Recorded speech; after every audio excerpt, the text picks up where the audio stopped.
ଆଗକୁ ଆସୁଛି ବଉଳ ଅମାବାସ୍ୟା। ଆମର ଏପଟେ ବଉଳ ଅମାବାସ୍ୟାରେ ମଣ୍ଡା ପିଠା କରି ଆମେମାନେ ଆମ୍ବ ଗଛ ମୂଳେ ପୂଜା କରୁ।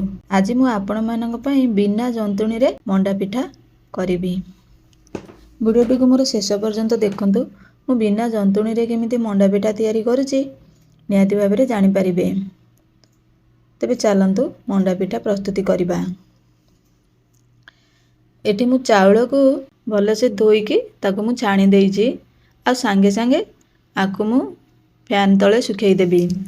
ଆପଣମାନେ ମନେ ରଖିଥିବେ, ମୁଁ ପୂର୍ବ ଭିଡ଼ିଓରେ ବି ଆଗରୁ କହିଥିଲି ଚାଉଳକୁ ଫ୍ୟାନ୍ ପାଖରେ ଶୁଖେଇବେ। ଦେଖନ୍ତୁ ଏମିତି ଚାଉଳ କାହା ସାଙ୍ଗରେ କେହି ଲାଗୁନାହାନ୍ତି, ମୋର ଶୁଖି ଯାଇଛି ଭଲ ଭାବରେ। ତାକୁ ମୁଁ ଆପଣଙ୍କୁ ଗ୍ରାଇଣ୍ଡିଙ୍ଗ କରି ଦେଖେଇ ଦେଉଛି। ମୋର ପୂର୍ବ ଭିଡ଼ିଓରେ ବି ମୁଁ ଆପଣଙ୍କୁ ଏଇଭଳି ପ୍ରୋସେସରେ କହିଥିଲି ଏମିତି ରଖିବେ ଚୁନା। ଦେଖନ୍ତୁ ପୁରା ସୁଜି ଦାନା ଟାଇପର। ମୋର ତ ଭଲସେ ହେଇଗଲାଣି। ଯେଉଁମାନଙ୍କର ବଡ଼ ଦାନା ଥିବ ତାକୁ ଟିକେ ଚୁନା ଚଲାରେ ଚଲେଇକି ତାକୁ ଆଉଥରେ ଗ୍ରାଇଣ୍ଡିଙ୍ଗ କରିଦେବେ, ସେ ହେଇଯିବ। ଦେଖନ୍ତୁ ବିନା ଜନ୍ତୁଣୀରେ ଯେହେତୁ ଆମେ ମଣ୍ଡା ପିଠା ତିଆରି କରିବା, ଏଠି ମୁଁ ଗରମ ପାଣି ବସେଇ ଦେଇଛି। ଗରମ ପାଣିରେ ମୁଁ ଲୁଣ ପକେଇ ଦେଉଛି ସ୍ୱାଦ ଅନୁସାରେ। ଆଉ ପାଣିଟାକୁ ଭଲସେ ଫୁଟେଇବେ। ଏପଟେ ଚୁନାକୁ ରେଡ଼ି କରି ରଖିଥିବେ ଆଉ ଗରମ ପାଣିକି ଭଲସେ ଫୁଟେଇବେ। ସାଙ୍ଗେ ସାଙ୍ଗେ ସେଇ ଚୁନାରେ ଦେବେ। ତାକୁ ଅଳ୍ପ ଅଳ୍ପ କରି ଦେଇକି ତାକୁ ଏମିତି ଗୋଳେଇବେ।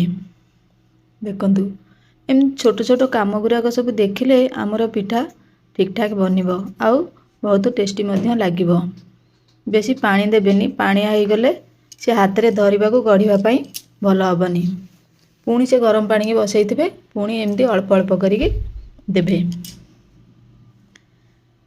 ଏଠି ମୁଁ ଏଇଭଳି ପ୍ରୋସେସରେ ଦେଖାଉଛି। ଆଗରୁ ମୋର ପୂର୍ବ ଭିଡ଼ିଓରେ ମୁଁ ତ ଆପଣମାନଙ୍କୁ ଚୁନା ଜନ୍ତା ଦେଖେଇଥିଲି।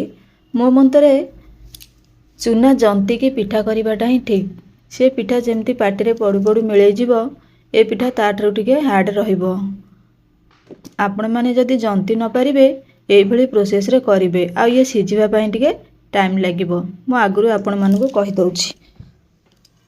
ସତ କଥା ହେଲା, ସବୁଠାରୁ ପରଫେକ୍ଟ ପିଠା ହେଉଛି ଚୁନା ଜନ୍ତାରେ। ଚୁନା ଜନ୍ତାରେ ଯେଉଁ ସ୍ୱାଦ ଥାଏ, ପିଠାର ସ୍ୱାଦ ସେ ଏଥିରେ ନଥାଏ। କିନ୍ତୁ ଯେଉଁମାନେ ଜନ୍ତି ନ ପାରିବେ ତାଙ୍କ ପାଇଁ ଏ ପ୍ରୋସେସଟା ଠିକ୍।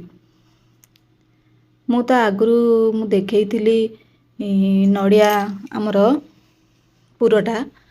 ମୁଁ ସେମିତି ତାକୁ ଗରମ ପାଣିରେ ଗୋଳେଇକିରି ସୋଦଟାକୁ ମୁଁ ରଖିଦେଉଛି 10 ମିନିଟ୍।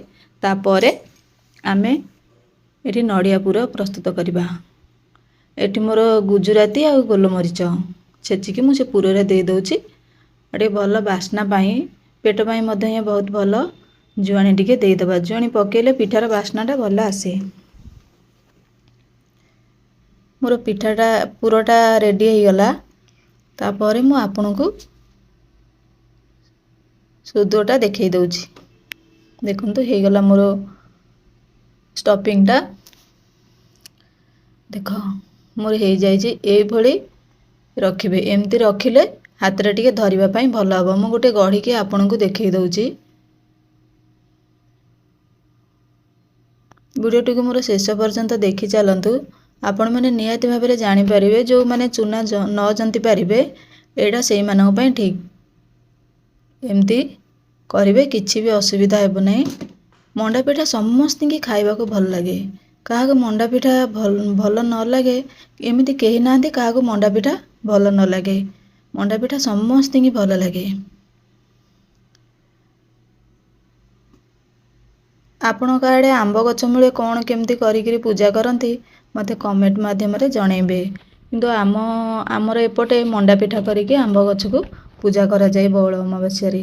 ସେଥିଲାଗି ମୁଁ ଏ ଭିଡ଼ିଓଟି ଆପଣମାନଙ୍କ ପାଇଁ ଆଗରୁ ଆଣିଦେଇଛି। ଏମିତି ଯେଉଁମାନେ ଜନ୍ତି ନ ପାରିବେ ଏମିତି ଜନ୍ତିବେ। ଦେଖନ୍ତୁ ହେଇଗଲା ମୋର ପିଠା।